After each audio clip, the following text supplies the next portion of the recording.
Hey everyone, I'm Scott, and welcome to another one of our fantastic HEB digital cooking classes, our virtual cooking classes, so to speak. Welcome back. This is the number 8, I think, in the series. It's been 8 classes already. Joining me, as always, as moderator, we have our the lovely Charlotte Samuel answering any questions. Anything that you need, just either raise your hand or chat or Q&A, right? Either box works. We want to welcome you guys. I'm really excited tonight because there's some fun show and tell that we're going to do that I get a little giddy about. We're going to start with our holiday baked ham.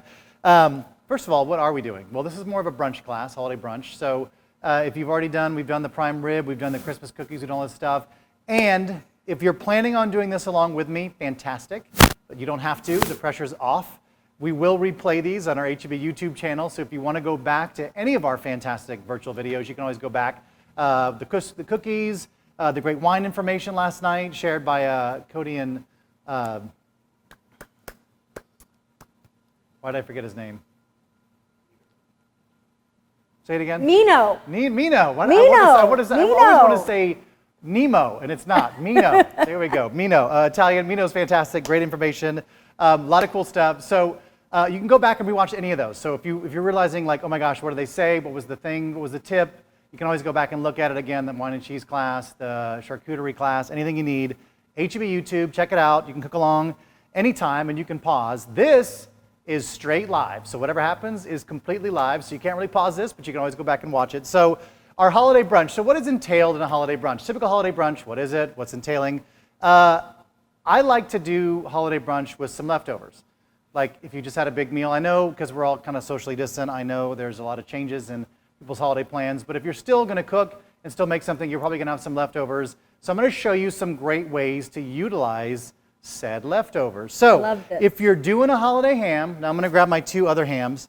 So I'm going to use, now you can use any kind of ham you want. I know a lot of people love to do their own smoked ham, so if you're going to smoke your own ham and do that, fantastic. I'm going to take advantage of the fact that HEB sells these ready to go, pre-cooked, pre-smoked holiday hams. They come with a glaze, they come with their own sauce. I'm going to use the red packet, so there's a blue and a gold.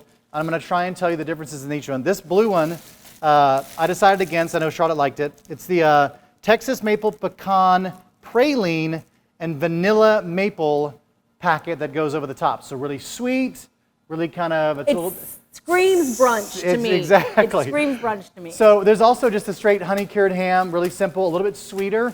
I use the hickory smoke, which has more of a...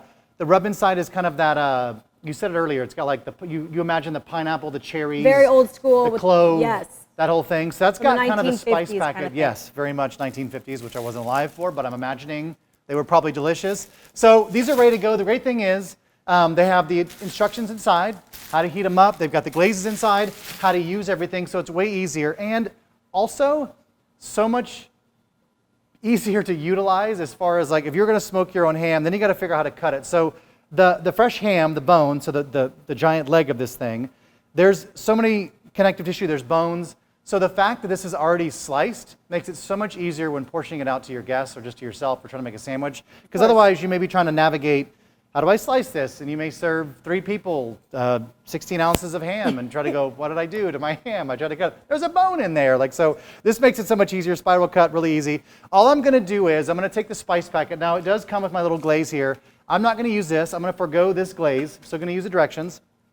I'm going to use our local friends from Fredericksburg, the Fischer and Wieser company. So they sell a roasted pineapple habanero sauce. So instead of using this glaze to top, I'm going to give it a little extra Texas heat. Now, if you have a Cooking Connection store near you, you can pick up this great glaze and do this. You don't have to do this glaze by any means. The ham is just as good, just doing the little sugar the way we're doing it tonight, and then pouring it over the top. But if you wanted to, you can absolutely pick that up. Now, also, if you're near a HEB that has a Cooking Connection in store, they're actually honey glazing, fire glazing hams in their kitchens, our chefs in stores, until Christmas Eve. So if you wanted to forego this experience and go, you know what, you just told me I can go to my local Cooking Connection, I can grab a holiday ham that they have pre-glazed. I mean, literally, they are fire torching this guy with the ham, with the sugar, the honey, and it's beautiful, and all you gotta do is grab it and go, and you can do this entire thing. But you can stick with us. We'll show you how to do this one. So this is our hickory smoked ham. It's spiral slice. I've got it in our little K&T roasting pan, really, really simple, on the stovetop. So we did some camera angle switching because as this is a live TV show, we've got some fun things we're going to show you from up here. So we have the, I'll give them a second to, we have this cam up here. So we have this cam up there because we want to show you kind of how it's going to look. Also on the menu from the ham, before we dive in, we have the frittatini. Charlotte, what in the heck fire is frittatini? Well, I imagine they're teeny tiny frittata. Teeny tiny frittatas, exactly. So we're going to take you through that in a second. And also the piece de resistance, my favorite thing. I cannot wait for you to see what's in the oven behind me that I already made. I'm like super giddy because Charlotte actually tried one. Our crew, Daniel, tried one. It's the fattest, best biscuit you're ever going to see. And I'm going to show you how to do it. Our Creme Fraiche Biscuits. I'll explain what Creme Fraiche is. I'll explain how to do it. We're going to roll these. We're going to make them by hand from scratch, and I'll show you how to do it, and I'll show you how to get. And I think the biggest thing with biscuits is, Charlotte, is that these biscuits are special because we want to put them close together so that when they're together, they'll raise each other up. They'll be really pretty. If only we could all do that, right? So we're going to raise, these biscuits are going to raise each other up. They're going to be beautiful, and we're going to show you how to put it together. And then we're going to kind of tie everything back together with our glazed ham. It's going to go in the oven. So we've got a lot of moving parts. So we're going to start right now by getting the ham in the oven. So I'm going to move over here. I'm going to just, I've gone ahead and already kind of pre-melted this. So in this recipe, this really simple roasted pineapple habanero glazed ham, we're taking our hickory smoked ham, we're taking the seasoning packet of the sugar, we're going to add 4 ounces of butter, that's 1 stick, in a pan, I just used a shallow little non-stick pan. Let it melt, let it get a little bubbly. That's going to get poured over the top of our ham. The ham then into our oven, 350 degrees, ready to go, super simple. All right, this is already melted, so I'm just going to pour this over the top. Again, this particular ham has the kind of the clove. It's got some cinnamon in there. It's definitely like if you were here, or if you were making this at your house. You can definitely smell that caramelized Yeah, it's sugar. definitely like so. And Yeah. I've also is a little bit of brown butter, but there's a little bit of that sugar over the top. Wow. Just going to kind of course down. Glaze the ham. So it doesn't have to be perfect, right? Now this is going to cook for a while. Why? Because this is it's a cold ham. It's cryovac. There's a giant bone in this, which is also very cold. So it's going to take some time to get hot. So it's going to go in the oven for a while. So this glaze is going to definitely have some time to kind of percolate.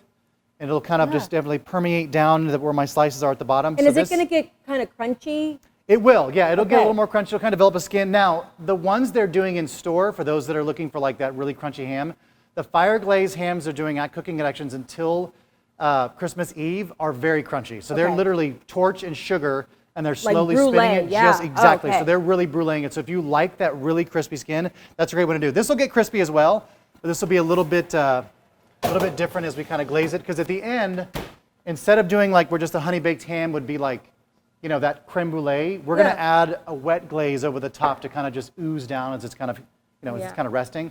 Okay, frittatini. So frittatini starts the bowl. So it's a custard in essence. So frittata is an Italian cooked egg dish. Frittatas in my house always have some kind of garbage leftover base to them, whatever that is. So if I've got like leftover Brussels sprouts. Yeah, exactly. Flavorful compost. So I'm going to start ours. Now normally a frittata, I'm going to move over here, starts in one of these. This is our little titanium pan. These are great. Little K&T, non-stick. This is normally what I would use for my frittata. So the basic way to cook a frittata would be to, you know, saute aromatics. You're going to add some onions. I've got some Grandma Becky brought over some Brussels sprouts. We're going to throw those in there. You've got some roasted veg. You chop those up, throw those in there. If you've got some fresh herbs, throw those in there. Everything will get sauteed. Now, protein. I do happen to have some ham. We're cooking ham. We're saying it's leftover. We're in a suspension of disbelief right now that we're live. I have some ham that I had left over as well. So I've got about 1.5 cups of ham. I'm going to saute that as well. Now, the great thing about the frittatini versus the frittata is that if I were making a frittata, I would not be able to customize it as well as I can do my frittatini. A lot of words. My jaw's going to get tired of saying that. So say mom doesn't want to do, so mom's on she's already started her or mom or dad has already started their pre-January diet. They're like, I'm off meat. I want to do just veg. So great. We can compartmentalize, right? So we have Grandpa Joe wants super spicy habanero or jalapenos. We can add a couple jalapenos to his. That way everything can bake together. If I did it in the pan, all that stuff's going to mix, and then somebody's going to be left with one of Uncle Joe's, Grandpa Joe's jalapenos, and they're going to be, I didn't want this, or whatever, and then people are screaming, and you don't want that. I really like this is not only because so it's you cool. can customize it, but also it's like great for meal prep, right? So Yes, as you do move absolutely. into January, and then the kids can sort of build their own. I'm really into this. I'm really into this. So I'm going to show you everything kind of in one pot, and we'll ladle it.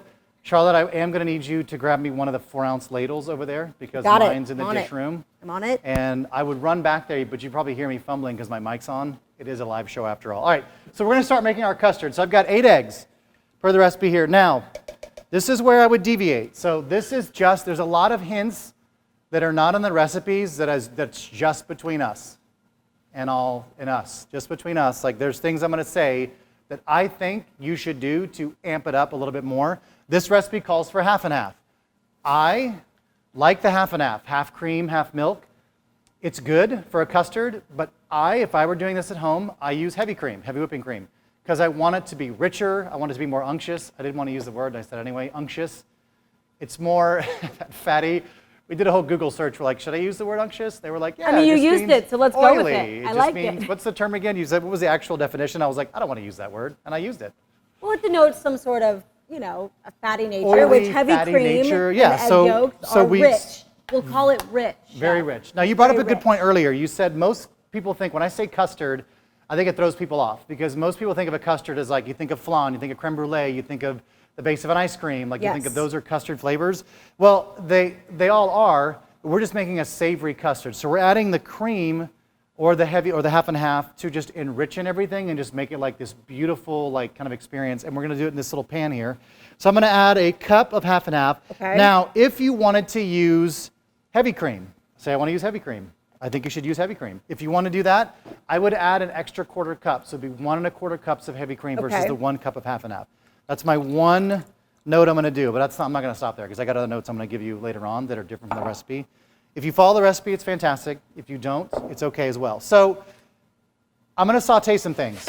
So we have to be like conscious of the amount of salt I'm going to put in. I know it sounds weird for me to say that because I'll salt everything, but I've got some salty hickory smoked ham, a lot of salt in this. I'm going to saute the ham with a little bit of my julienne onion and garlic. But I also have like cheeses. So I've got like a sharp cheddar or a mild cheddar, whatever you're going to use. There's salt in all these elements.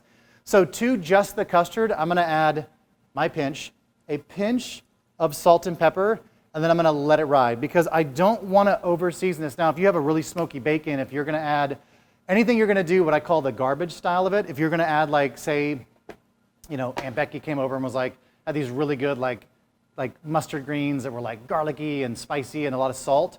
Like you want to make sure that whatever you're adding that has a lot of salt, you need to back off on the back end. So I would not put my salt and pepper in the custard if I knew I had a bunch of like really seasoned savory vegetables and I'm going to chop them all up and put them in there. I would just back that off. So just be conscious of layering. Layering flavor is all about cooking, right? I feel like cooking is an easy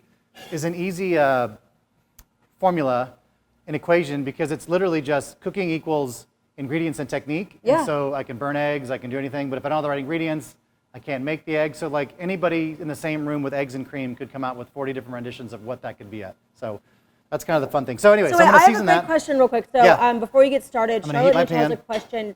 Do your eggs need to be at room temperature or does that matter at all, Chef? Doesn't really matter. Okay. Mine are at room temperature, but it doesn't really matter because everything's getting baked off anyway, so it's not a really big deal. Okay. I doubt you'd notice if they were room temperature versus not. Do they emulsify different or anything? It's all. No, it'll still be fine. Yeah, they'll still be cold. Cold is totally fine. You could do cold on both. Doesn't matter. In fact, when you're going to saute a bunch of hot vegetables, it'll help you to like not have to sit here and wait for that to cool down enough if it is all cold, so that way it doesn't start cooking everything before it gets started. But even if it starts to cook it, if you're in a hurry, it doesn't matter. It's all going to get put together and then baked off, so you're all right. That's what I kind of like about frittatas is there's a lot of, it's just kind of like a, hey, it's going in. Like you could be rustic. This is what it is. Exactly. Rustic and, Exactly. So I'm going to put a little olive oil in a pan. So we talk about, I like to use extra virgin olive oil to saute. Now some people go, oh, you shouldn't do that because there's a lot of warnings out there about, chefs saying, oh, you can't saute in extra virgin olive oil. Well, you can, because there's a difference in certain, so the olive oil I'm using is an Octavia olive oil. They carry this at pretty much almost every H-E-B.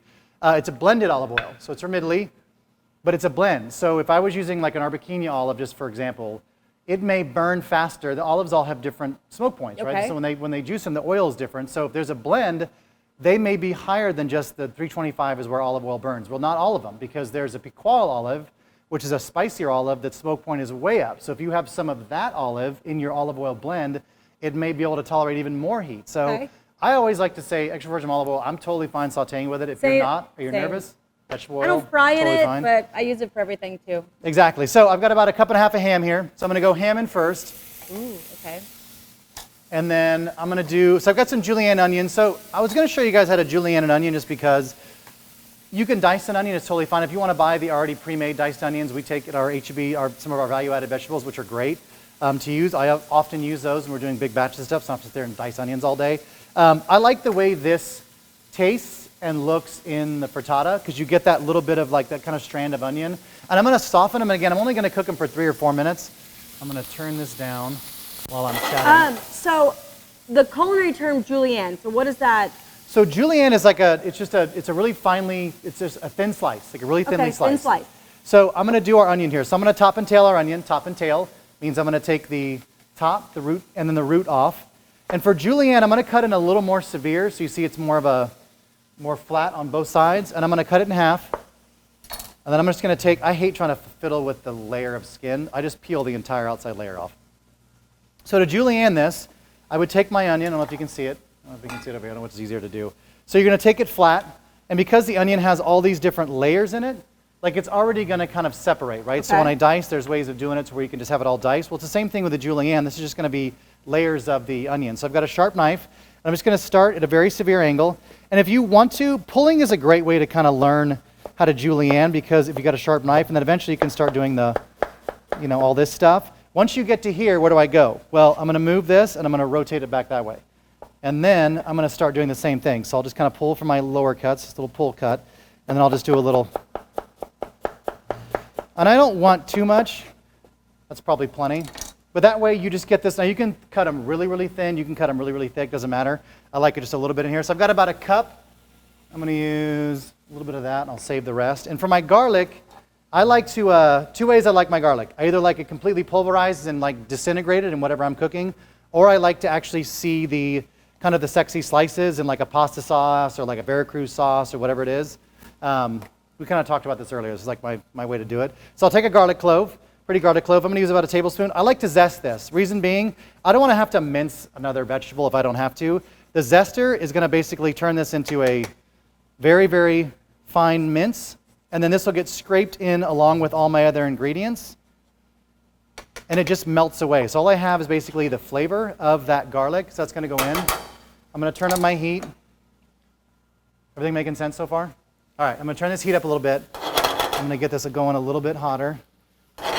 Again, just a few minutes. Now I am going to do just a small pinch, my small pinch, of salt on the onions and the garlic. Why? Because I want to draw out a little bit of moisture. While that is rendering, I'm going to slip over here. I just knocked all these onions on the ground. So I have a quick question. Someone asked, yes. Steph asked, could you use a garlic press? Yes. Absolutely. You absolutely can, yeah. Garlic presses are great. I just try to avoid having to do, garlic press is my wife's favorite thing when she makes spaghetti sauce is use that garlic press. I always feel like I'm like always trying to scrape it out of the garlic press. Depends on your garlic clove. Love the garlic press, so I'm a big fan. So yes, I'm just not very good at operating a garlic press, which is why I would say that sounds about right. I mean, that's what else is complicated machinery. Okay. I mean, you have to press it together. It's like a whole thing. It's like a, all right, I'm going to quickly saute this. I'm sorry, we moved our overhead cam, but I promise it'll be worth it later. All right, so I'm going to put this onion aside. So now as this custard is kind of, that's going to sweat a little bit. Again, if you want to completely char that, if you want to get your onions really caramelized, it's only going to add to the flavor of the frittata. All I really want to do is just kind of cook out some of that raw flavor of the onion and garlic, if that makes sense. So I'm going to do that and just keep tossing this. Has anybody been practicing their, those of you that have been watching, have you taken the saute pan with the beans yet to try and practice your flipping skills? Anybody? Anybody doing that? No? We have a question. Yes. How do you chop your garlic, or what can you do to get your garlic into tiny pieces if you don't have a microplane or a zester? That's a great question. That is a great question. Honestly, the way I like to chop garlic is if you don't want to do a zester, or you don't have a zester, you can also use a back of your knife. So this is the way, so I take the little nubs off the top, little brown tips, take those off. And then the best way to do it is, because this is hard to cut, right? Yeah. They roll around. Every clove of garlic's different. They're all like snowflakes. No two are the same. So it's like if I'm going to do garlic, make it all flat by just crushing it on the board. And then if you want to, which also helps, you can add a little pinch of salt. And you can just kind of, it's just kind of chopping and scraping. And you can kind of puree the garlic if you wanted to. There you go. So, and the salt's just acting as an abrasive. So as I'm chopping it, it's also kind of just helping break it down a little bit. And then you can kind of go a little bit finer. You can kind of like rub it once you start getting into that thing if you want to get a little further. But, make sense? Does that work? All right, so I added a little bit of cheddar cheese to our, I'm going to flip my cutting board over. All right, I can smell this is getting nice and cooked here. All right, so that's going to be turned off. You can kind of see on the top. I'll do the,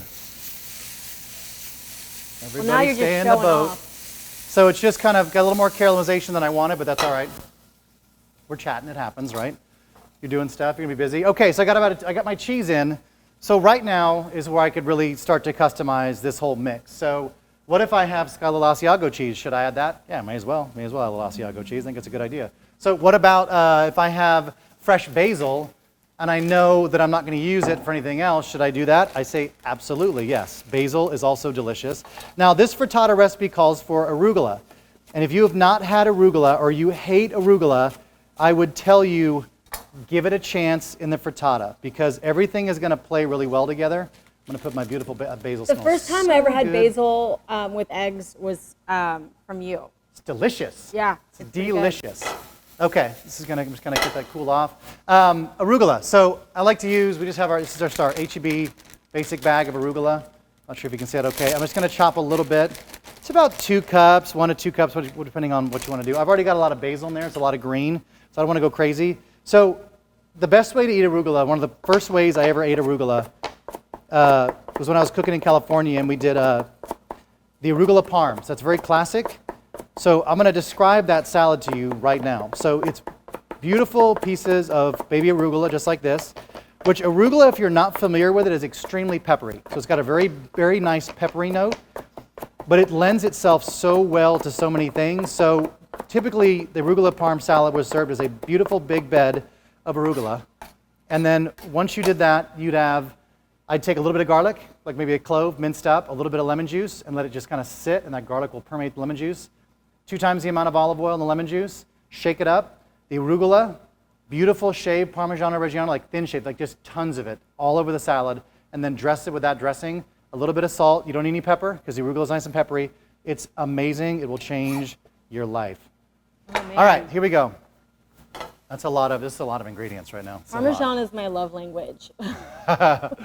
Parmesan is so fascinating to me. I think, when you start learning how to cook and you start learning about, if you're a foodie and you start learning about ingredients, what's fascinating to me is there's like how they do it, like how they make everything happen. You know what I mean? I don't know where I'm going. It's right over here, trash can.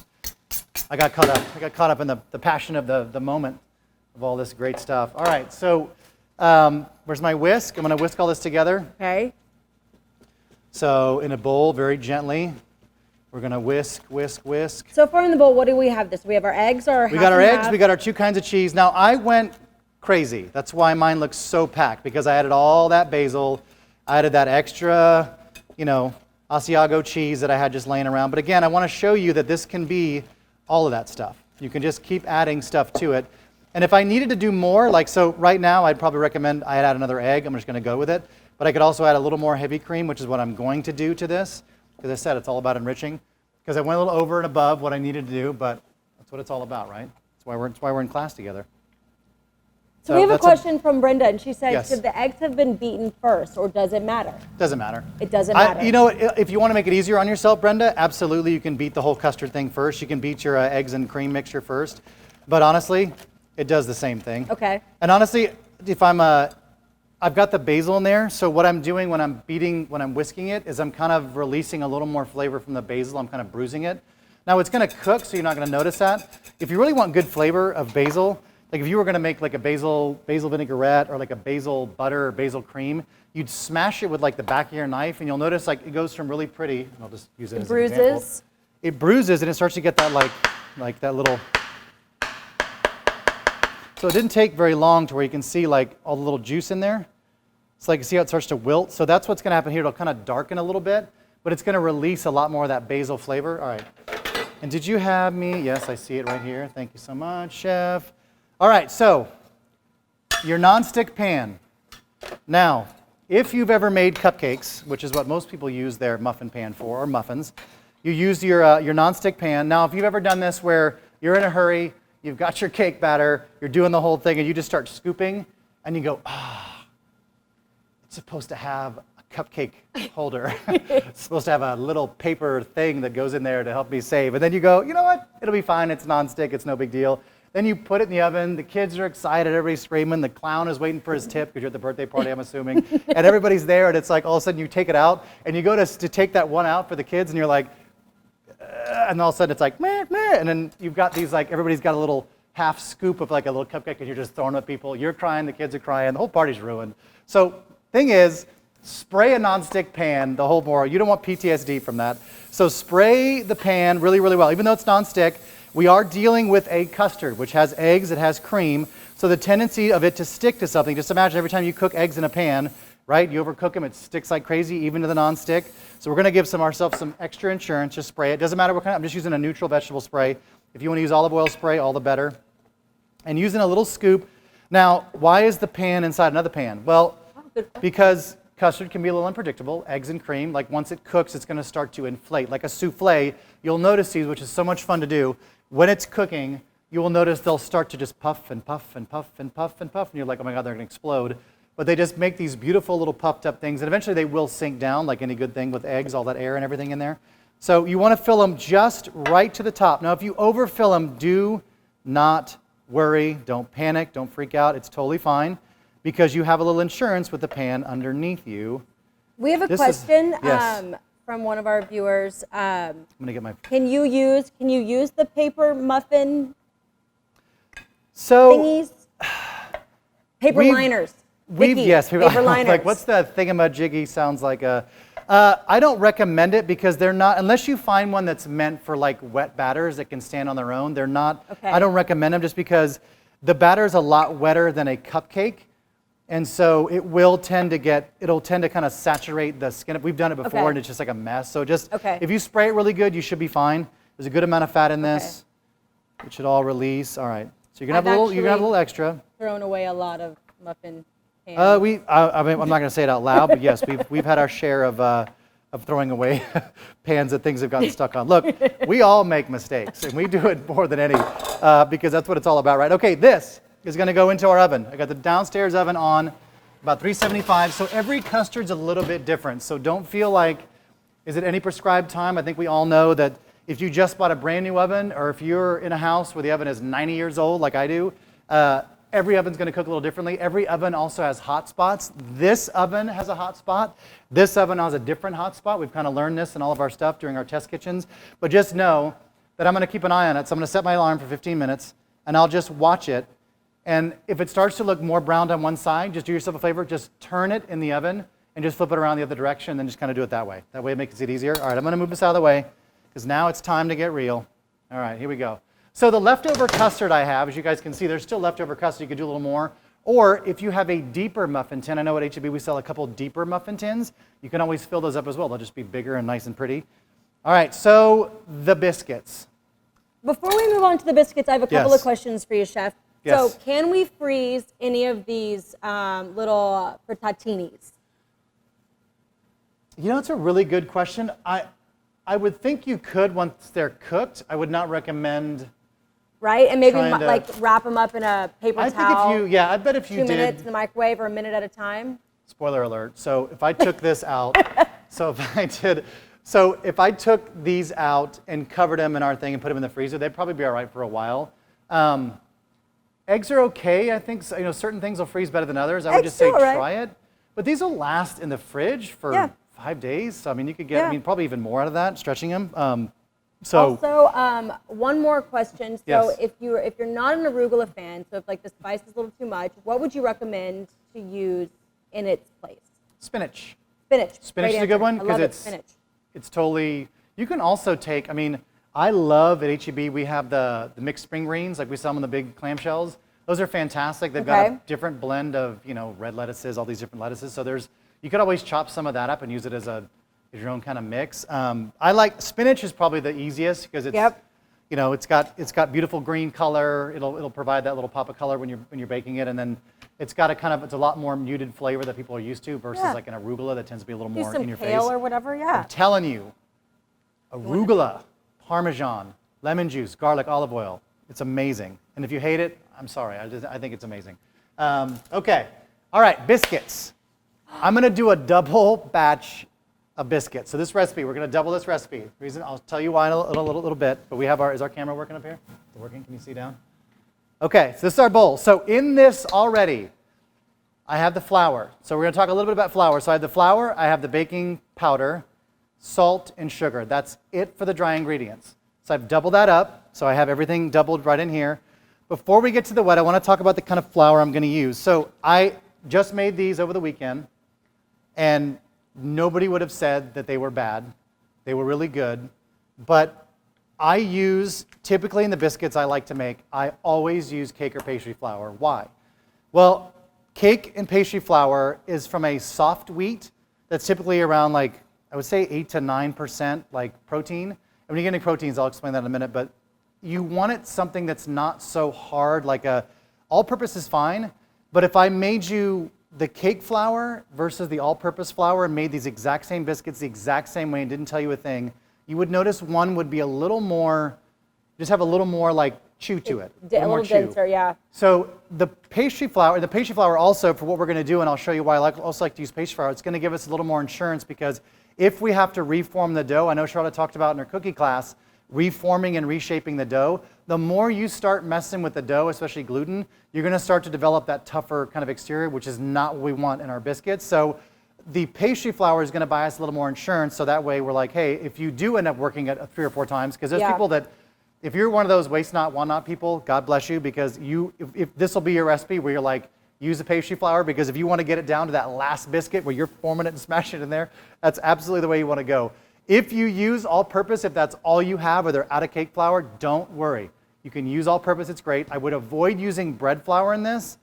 All-purpose flour has a protein content of like, it can be anywhere from 10 to 12. Usually like bread flours start to go into like the 12 to 14. We've seen some up to like 17% that are really good.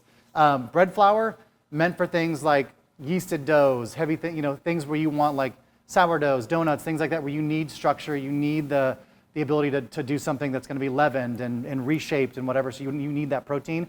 All-purpose is good for everything. It's good for cookies. It's good for... So the pastry flour has a lighter texture, a lighter texture. It's a finer grind. Yeah. I know one of my favorite flours that we do sell at HEB's now is the Anna Caputo 00 flour. So Caputo flour is a durum flour that is a finely grind. It's like talcum powder. It's like baby. It's so smooth. It feels so good between your fingers. And that's usually typically in Italy what they use to make pizza and pasta. It's a very normal flour. I know we have some flour facts that may be putting up on the screen that are right here.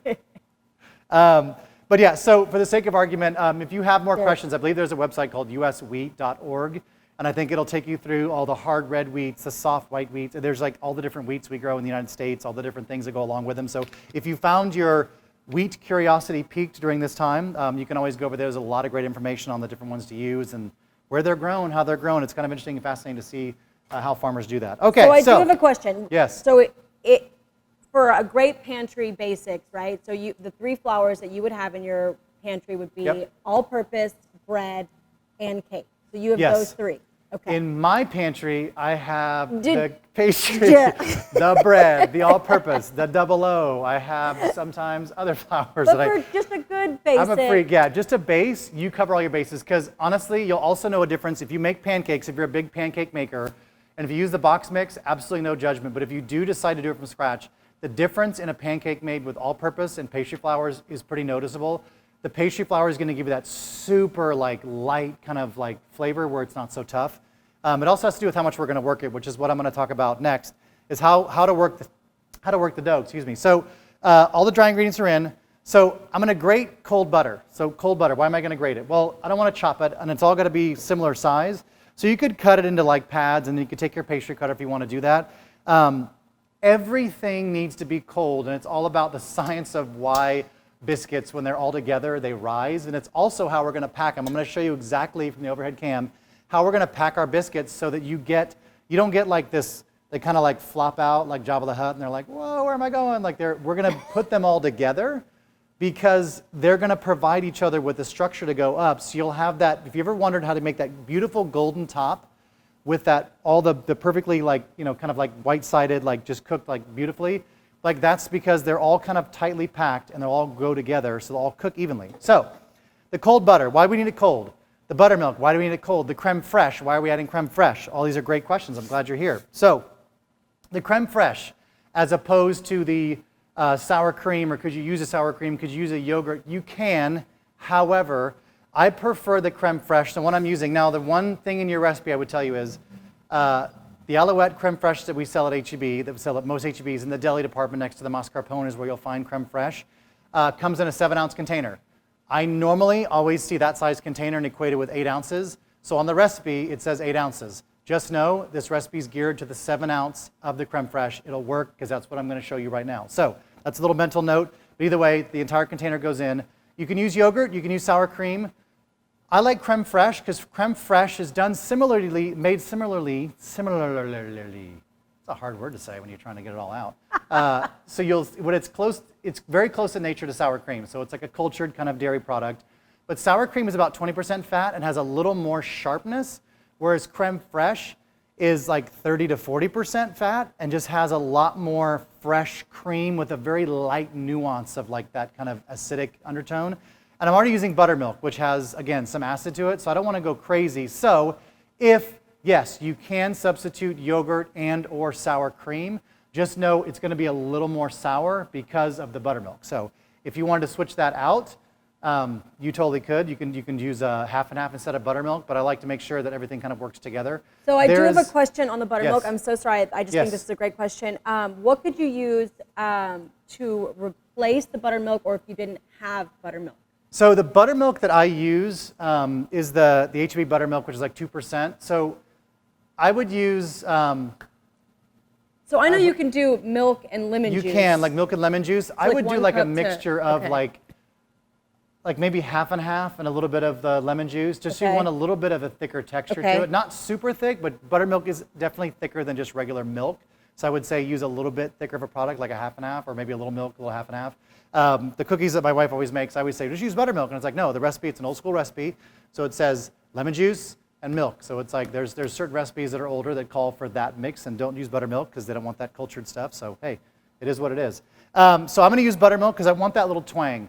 When you eat this biscuit, Rob, and I'm going to call out Rob because he's from Wisconsin and he's our camera guy, one of our camera fellows.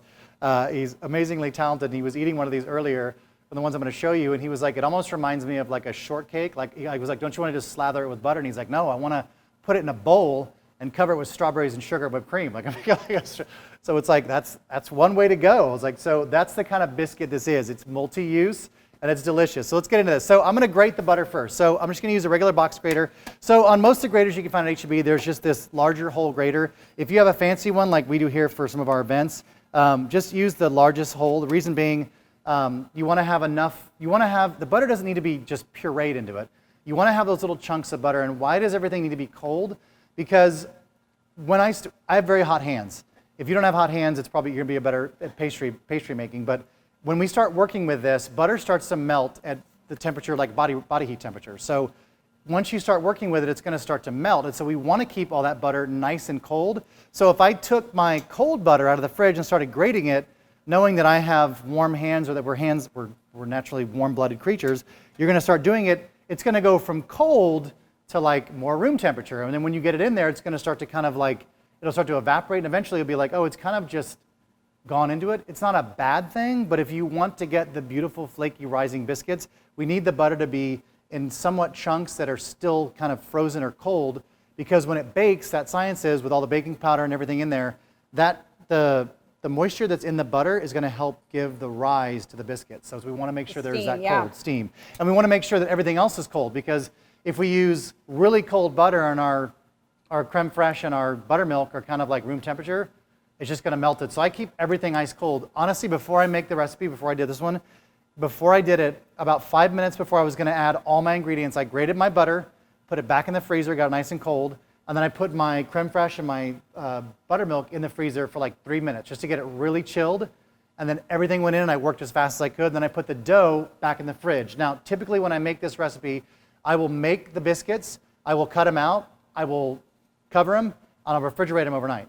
Reason being, it lets it set up, it lets whatever butter may have been a little warm, allow it to reset up. And every time we've ever made a baked good for anything we've ever done, it always tastes better when you just let it rest in the fridge overnight. Cookie dough, same thing, just try it. Literally, if you ever make chocolate chip cookies, make your batter, cover it with the plastic wrap on top. Don't just cover the bowl of the mixer because the stuff on the bottom, all that air in there, it's going to get really hard. You'll be like, son of a gun, Scott. I'm so sorry, just cover it. Who makes cookie dough and waits 24 hours? Who? People that have self-control, Charlotte, that's who. Don't have that. All right, let me grab our butter. I'm going to grab the butter, and I'm going to, no, but I mean, honestly, you may think that's crazy, but I'm telling you, if you try it, it makes all the difference in the world because you're allowing all this, especially flour. For those of you that are gluten-free, I want to apologize in advance. This recipe is not tested for gluten to be gluten-free. Now, there's a lot of great, I know we've talked about this before, there's a lot of great gluten-free flours out there that are great. I haven't tested it with it. I would imagine it would probably be fine, but the biggest thing with this is that you need the protein in the flour to help give this all structure, so I can't speak to like what the ratio would be. So if you are celiac or gluten-free, you can still make these. You can just give them as a gift, and you'll have friends forever. Okay. You could probably use like a cup for cup baking mix. That's what and then feel like you could probably do safely. I would use one that was already. If you have hot hands like I do, and you don't want to try and grip this on a thing because this can still cut you, believe it or not, just drop it in the flour and roll it a little bit. And that way it's easier to hold. And that way you're going to grate. So the recipe calls, since I'm doubling it, it's 4 ounces of butter, 1 cup of buttermilk, and 8 or actually 7 ounces of the creme fraiche. The creme fraiche is going to act as more. Now creme fraiche is not as, I would say they put stabilizers in most sour cream. So it's a little bit thicker. Creme fraiche, sometimes a little bit watery. So when you open it up, don't think like, oh my gosh, it's bad. Like creme fraiche is definitely not normally as thick as a sour cream where you can kind of turn the canister upside down. Okay, so that's almost 1 stick of butter. So again, it's not melting in my hand, but it's definitely, because it was frozen, it's definitely making a difference in the overall, like, look at that. It's all curled, it's perfect. All right, second stick of butter here. Also, if you're making biscuits, you're going to want to visit H-E-B and in one of our GM departments and find what's called a bench or board scraper. It will make your life so much easier. See, I can feel how hot my hands are. And because the butter is nice and cold, it's still shredding really well, but I can tell like the top of the butter is already starting to get like a little bit more to that like refrigerator cold thing. So again, it just buys you some extra insurance. And if there's big chunks like this that rip off, just leave them because that's going to create great pockets of air later on. And it used to be like when you'd make biscuits, they'd be like, everything needs to be pea-sized. Like, I don't think it all needs to be pea-sized. I think most people nowadays know that when you're kind of cut in flour to stuff, like in a pie dough and stuff, the bigger the chunks of butter are, or the more like, if they're a little different uniform, you're going to get different little pockets of that flakiness. So I think it's not a bad thing. All right, so I'm going to leave that big guy out. Kind of bang that off. Butter goes to the side. Cold butter. All right, so I'm going to do, this is where our overhead cam is going to come in. I'm going to go straight in here to my bowl. Bench scraper, magic. Now you can make these on a cutting board. You can pretty much do anything you want. Now, I pre-made these because I know my hands are hot. And so I know by the time I started working it, it'd be a little bit different. They'll still be delicious, but it'd be a little bit different. So I want to make sure I had insurance. You can see when you do it right and you get everything nice and cold and you take your time, you can definitely, that's my timer for my frittata. I'm going to check on that. All right, so I'm going to let you see this. I'm going to pull it out. I'm going to put it right here so you can see it.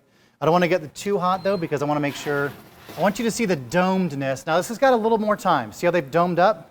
Oh, look how cute. See? Now if I try to move it, it's not really, it's going to start to fall again because they're not quite done. So I'm going to go back and I'm going to rotate my pan. My ham still looks like it's glazing gloriously. All right, I'm going to do another 10 minutes. I'm going to get it nice and dark. All right, back to the biscuits. All right, you have the overhead cam. All right, I have my buttermilk and my creme fraiche. ready to go in the fridge here. I'm going to go right in cold. All right, creme fraiche. Oh, why won't you come out? All right, creme fraiche goes in. Again, you can see how it's a little bit less, it kind of will drip, see like that? It's a little bit less like sour cream. And again, if you tasted it, I love to eat it straight out of the package. But I know those of you that were the ones who tried to eat just sticks of butter, you would never judge me for doing so. I'll keep your secret if you keep mine. This is really, really good just on its own. What I love to do, and I'll tell you a little tip for the frittata. So the frittata, when it's done, how do we garnish it? Maybe some chives, a little fresh herb. What's also really good on top of the frittata, any kind of salsa you want to make. But I also love the fact that where'd my jar go? I know it's right in front of me here. Ah, here it is. What can I get you? The creme fraiche with a little bit of shallot and a little bit of lemon zest, a little bit of lemon juice, and salt and pepper. And you whisk it up, and you put that together, and you drizzle it over the top of the frittata. Yep. That'll We work. have a question about our frittatini. Frittatini, what would yes. happen if you whipped the eggs, like whipped them up really? Great question. So if you were to take your custard mixture, like with either hand blender or put it in a blender and whip it up, they will get creamier, and you'll get a little more air in them because all you're doing is whipping air into it, which Okay. you'll get a lot more loft out of it. Honestly, that is the way I love to do when we do eggs. We do like straight custards for some of the things people wonder why it's so good, is because it's a quart of eggs and a quart of heavy cream. And they get buzzed together in a blender, and then we add all the other stuff, and so that base is like super airy, super unctuous. Unctuous, and they're, yeah. Mm-hmm. Oily, yeah, say that word again. All right, so Rich, chef, rich, okay, use rich. All right, there's our buttermilk, that's all going in. All right, go to the overhead cam. It's time to get messy. Okay, I'm gonna put my gloves on. I'm gonna put these, I didn't get the good gloves, I got the real cheap ones, so you're probably gonna see my hands come through these 2 or 3 times. It's gonna be a fun little feat here. Oh, all Chef, right. we have a question about if you were to put the creme fraiche over the frittata, what was the ingredients again? Oh, so you take the creme fraiche, so take Yep. like the 7-ounce container. Yep. Add like a tablespoon of shallots, like Yep. minced real fine. Okay. The juice and zest of like 1 lemon, Yep. like a smaller lemon. Don't get like a giant, if you have giant lemons, use a small one. A good pinch of salt and pepper to taste, and just whisk it. And if you whip it, the creme fraiche will get a little stiffer, and so it'll become like, you can just make it like, it'd be like a crema, but it's really, really good. And that the way the shallot is, we used to dip potatoes in that. One of the restaurants we did, they do the creme fraiche with shallots. Oh, mama, it's so good. And you get those little fingerling potatoes, and they're all roasted. They're so good. All right, so you see what I'm doing here. So you can do this in a mixer. The problem is I don't want to start all the friction and everything, kind of getting this all like, because then I'm working some spots, I'm not going to work other spots. So the friction would add heat, which is what we don't want, and also Exactly. it could overwork the gluten in. Exactly. So I just want this to basically kind of come together into you're going to have to scrape off your fingers a little bit. But this right now it's very cold. Now, once I stop, once I do this, I'd kind of refrigerate it for a few minutes. Again, this is just between us. This is just our little secret. I want you to be able to make biscuits that blow people's minds. All right, so this is all going to get put together. I'm just kind of smashing it down. Smash it down, smash it down. So how else do you get biscuits to be fluffy? Well, it's all in how you form it. So I know we've had, this is my secret that I'm going to show Charlotte right now, because she's like, how did you do that? How did you, and he said, I didn't watch him do it. Well, now you're going to get to watch me do it. And this is what the secret is to this. So, man, these are I'm so excited for you guys to see these. These are the I only best wish you were biscuits I've here. ever I'd had. give everybody a biscuit. Everybody would get a biscuit. Well, they'd have to fight me for them because they are. All right, so here's our dough. All right, I'm going to pull this out here. All right, so now I need a little bit of flour just to make sure nothing sticks to our dough. I'm going to move this aside. Everybody is so excited about these biscuits. Like the chat is lit up with. Rob will tell you, when I opened the oven and they saw them, it was like they were like, what? Like they're awesome. And I'm going to show you how to do that right here. You see it on the camera? Right here. Okay, I got my flour. Again, we use pastry flour. Whatever flour you're going to use, try to stick with that same flour. going to try and hurry because I know my time is getting near. Oh, right now would be a good time to take the ham out. It's 6:21. You're doing okay. All right. I think these people are going to stick around a bit to watch these. To watch the biscuits. All right, here we go. I'm going to take the ham is coming out. So look at this. Holy cow. What?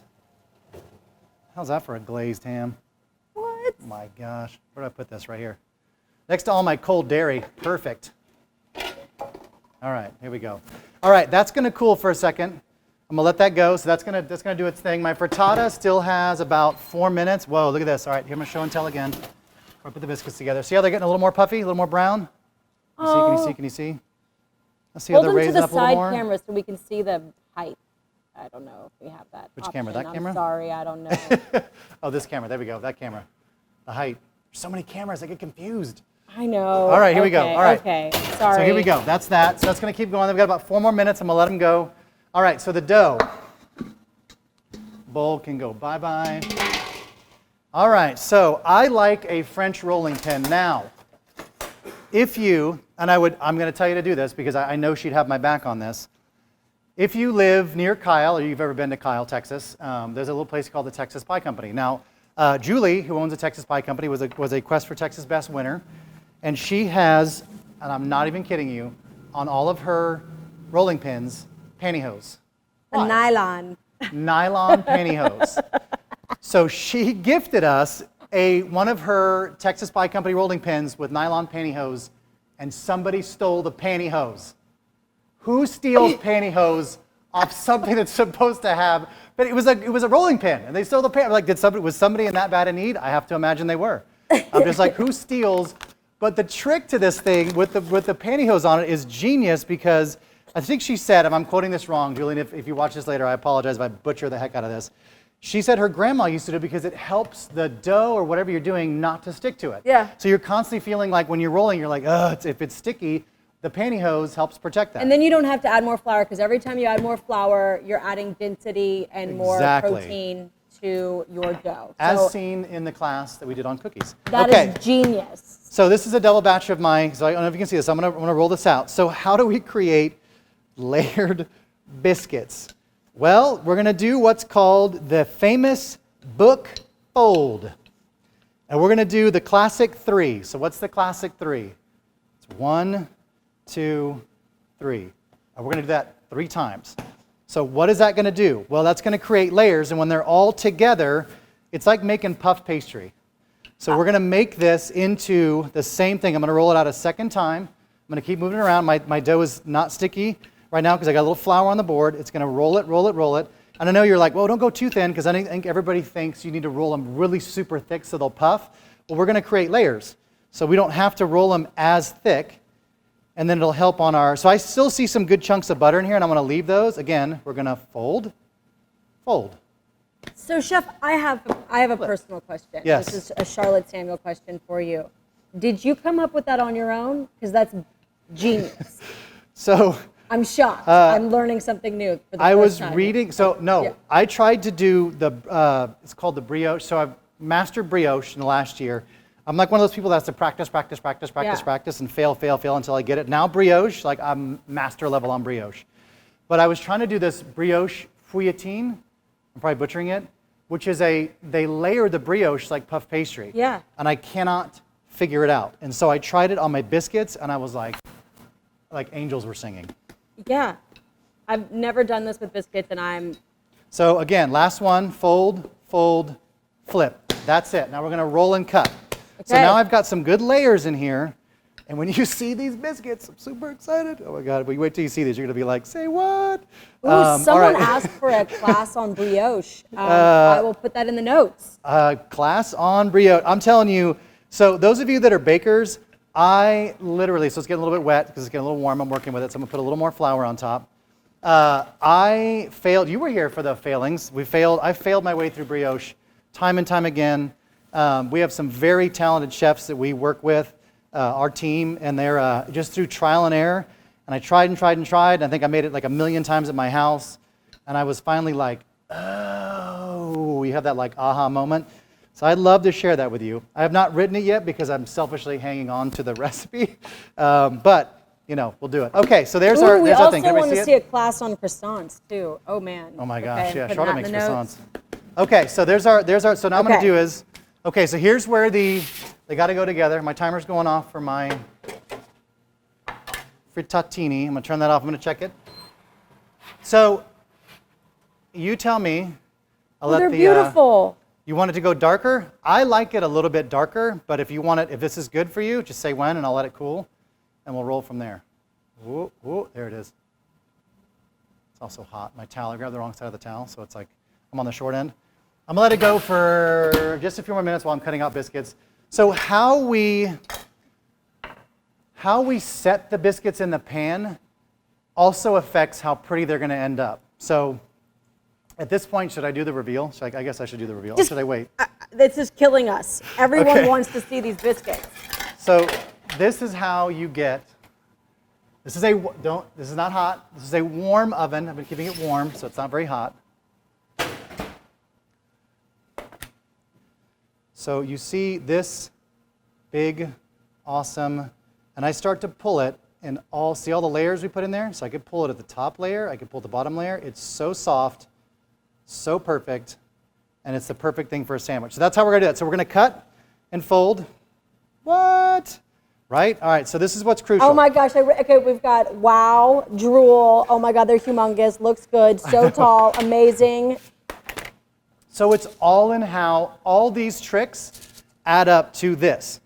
So you may think this is like, no, this is like, I'm telling you, it all, so see how close I'm packing them together? This is where the overhead cam comes in.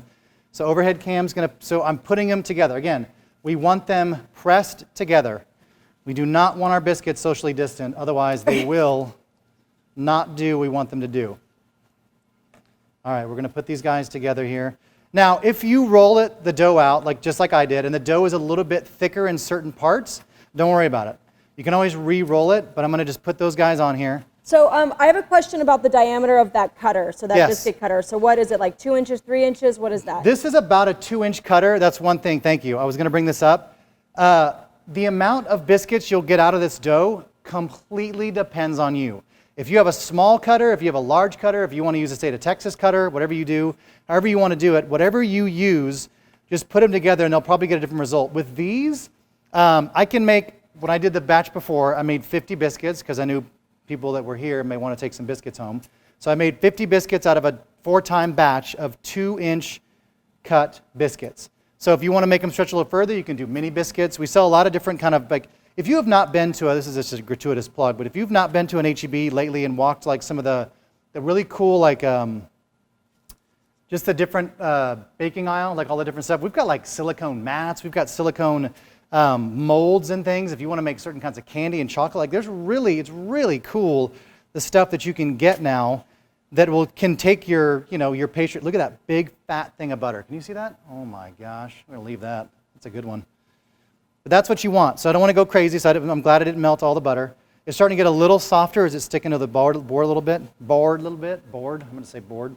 All right, so this is going to get this. So if I'm going to reshape this, which I'm not going to do, but if I was going to reshape it, I don't want to touch this. Like Chef Charlotte said, making the cookies, you don't want to go crazy and start mashing and doing whatever. So all I do is this.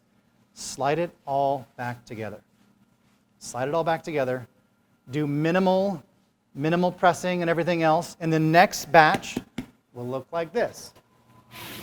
Oh. Gee, there's some missing biscuits on there. I wonder what happened to where those. those biscuits So went at all. still just as nice, but you may see a little more cracking on top. Who cares? It still tastes delicious, and that way you're getting more out of it.